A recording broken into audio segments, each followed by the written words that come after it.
Hello বন্ধুরা, সবাই কেমন আছো? আশা করছি সবাই ভালো আছো। এই দেখো, আমি বাড়িতে যখন ছিলাম তো আমার দিদিভাই একটা রেসিপি বানিয়েছে, তো সেটাই তোমাদের সাথে শেয়ার করছি। ভিডিওটা মানে এডিটিং করে রেখেছিলাম, কিন্তু আমি সময় পাচ্ছিলাম না দেওয়ার জন্য। এই দেখো কতগুলো ফোড়ন দিয়ে দিল, শুকনো লঙ্কা আর মেবি 5 ফোড়ন দিয়েছে। তারপর এটা ফোড়নটা একটু ভাজা হওয়ার পর এর মধ্যে কিছু আলু দিল, আর এখন দিবে তার সাথে কিছু টমেটো কুচিয়ে রেখেছিল, টমেটোগুলো। তো আর ফার্স্টেই তোমরা যেটা দেখেছো, তোমরা দেখে এটা তোমাদের কি মনে হচ্ছে অবশ্যই সবাই কমেন্ট করে জানাবে যে এটা কিসের তরকারিটা হতে পারে। তো এই দেখো টমেটো কুচিগুলো দিয়ে দিল। তো এখন এটাকে ভালো করে নাড়াচাড়া করে নিবে, তারপর কিছু দিবে এর মধ্যে হচ্ছে শুকনো লঙ্কা, আর এর মধ্যে দিবে লবণ, হলুদ,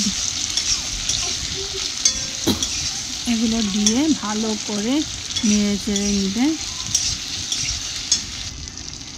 এই দেখো নেড়ে চেড়ে নিল ভালো করে।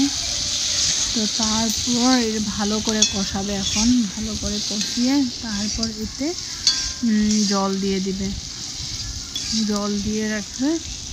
তো দেখো ভালো করে কষানো হয়ে গেছে, এখন জল দিয়ে দিচ্ছে।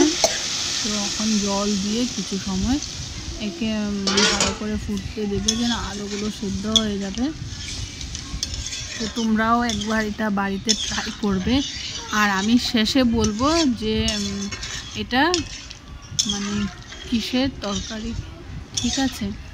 তো এই দেখো জল দিয়ে ভালো করে নেড়ে চেড়ে নিচ্ছে, আর এখন এটা কিছু সময় ধরে ফুটবে ঝোলটা। এই দেখো সুন্দর করে ঝোলটা ফুটছে।